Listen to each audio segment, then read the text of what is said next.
Chaque fois que vous entrez dans votre chambre de prière pour vous entretenir avec Dieu, commencez par vous recueillir et vous souvenir que l'Esprit est là en vous. L'Esprit de prière qui crie « Père ».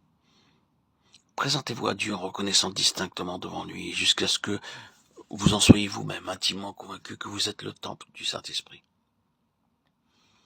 Après cela, vous serez dans la disposition voulue pour faire un pas de plus, pour demander à Dieu très simplement, très tranquillement, de vous accorder aussitôt l'action de son Saint-Esprit. L'Esprit est en Dieu et il est en vous aussi. Ce que vous demandez donc au Père qui est aux cieux, c'est qu'il vous envoie une manifestation plus vivante de son Esprit tout-puissant. C'est que l'Esprit qui habite en vous agisse avec plus de force. Demandez-le lui en vous appuyant sur ses promesses ou sur quelques promesses particulières que vous lui rappelez, vous assurant aussi que vous croyez qu'il vous exauce. Ne cherchez pas ensuite à examiner si vous éprouvez quelque chose de nouveau dans votre cœur, non. Tout pourra vous y paraître encore obscur et froid.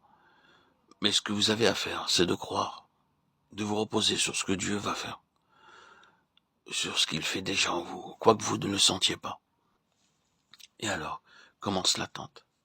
Attendez votre Dieu, attendez son esprit, que votre âme reste tranquille, dans une grande paix et en silence, devant Dieu. Donnez au Saint-Esprit le temps de produire et d'affermir en vous l'assurance que Dieu lui permettra d'agir avec puissance.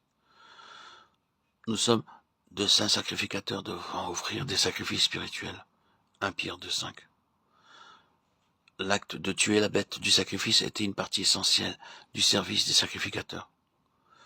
Pour vous aussi, dans tout ce que vous offrez à Dieu, il faut qu'il y ait mort, reddition du moi, renoncement et sacrifice complet du moi et de ses propres forces.